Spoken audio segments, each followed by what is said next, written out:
Hey everyone, in this video I want to take a quick look at the Unity Asset Package Japanese Street by Art Equilibrium. I wanted to review this because it's currently on flash sale, at least at the time of this recording. So I wanted to cover this just in case this is something one of you were interested in, so you could also hopefully take advantage of that sale. The way it works is that the packages are on sale for 80% off until they sell a few units.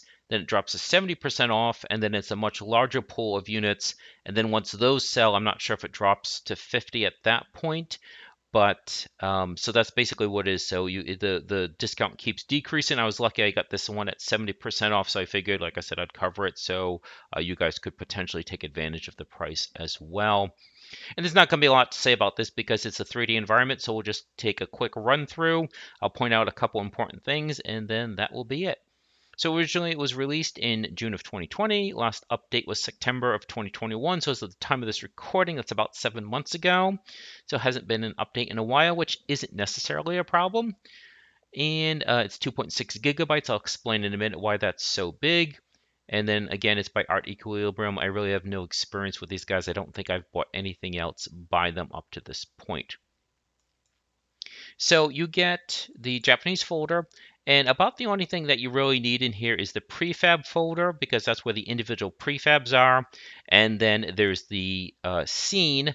You might use their scene as like a template. I don't recommend you using their scene as it is because if someone else buys this package and they use the scene as it is, now you have basically the same environment. So you're going to want to change things up a little bit to at least a little bit. That way you have your own unique environment. So I was going to go into the prefab folder, but this is one of the two scenes that is available. This is the prefab scene, and you wouldn't actually function out of this scene. What you would do is in the prefabs, you would drag and drop these into your scene or have them be instantiated via code. So you wouldn't actually use this. This is just meant to be a showcase for you. You would actually use them from the prefab folder. And what we'll do is we'll just take a quick look. Oh, a quick word of advice. For some reason, this was way, way bright. So the directional light, it was set at intensity of 4.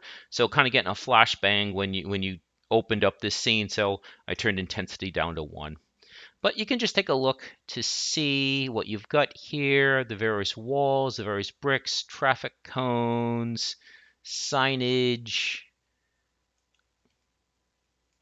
canopies, wires, various electrical boxes. So we'll take a look at this and then we'll take a quick look at the scene that they gave us. And again, like I said, it's a great starting point. So I think these are just meant to be like decals, like dirt scuffs and things like that for the road.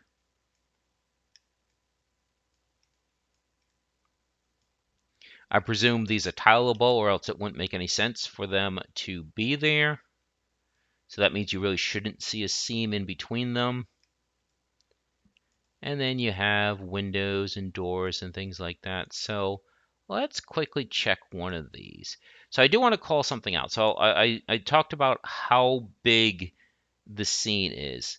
So what happens is that this has LOD, level of detail. So the further away you are, the less detail there is.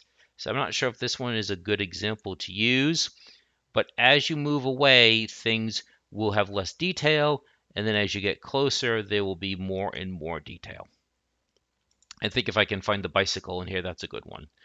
But one thing I want to point out is that the door is separate from the frame, so you definitely could do some kind of interaction where you click on the door, it opens. There's also like a collider box here, so if you want to check for proximity, you could do that as well. So maybe the door automatically opens when there's a collision with the box. Like you could simplify enemy movement, like when the enemy, rather than actually having them go through like an open animation, when the enemy approaches the door, when it gets to the collider, you automatically play like the open animation, or you use the physics system, your choice. So yes, so it looks like doors are independent. I'm not sure if they all are. This one is not. This wall shutter looks that it does not roll up. This is actually part of the wall, but at least we know that some of these things are indeed separate. So another door, that does indeed open. So kind of a mixed bag. I know that the various containers and canisters, so like the trash cans and things like that, those do not open, that you cannot do anything with those. So, and like I said, they do give you pre-made buildings, but since you have all the walls and stuff, you can again uh, do this by yourself. You can make it from scratch. And okay, so let me just check. It looks like, do they not have, oh, here's the trash cans. Okay. So like if you click on this, this will be a good example. So level of detail here, you see how clunky it gets because it's in the distance, and so that way it's less resource intensive. You get closer, more detail, get closer, more detail. But what I was saying is that the cover does not lift off. So your decision if that's a deal breaker. I've never really thought of it as that because a lot of games, like survival games, if you click on a container, very often the object just appears like as an overlay, and you just that's how you see the object, that you don't necessarily actually look into the trash or look into the dumpster. Having said that, you can certainly mix and match with other packages. Just be mindful, since this has level of detail, you would probably want to use any other objects that has level of detail, that you wouldn't want to have things that don't have level of detail. It would create an inconsistent visual experience.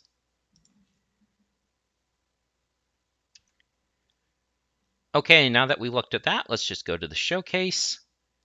And this is the actual town itself.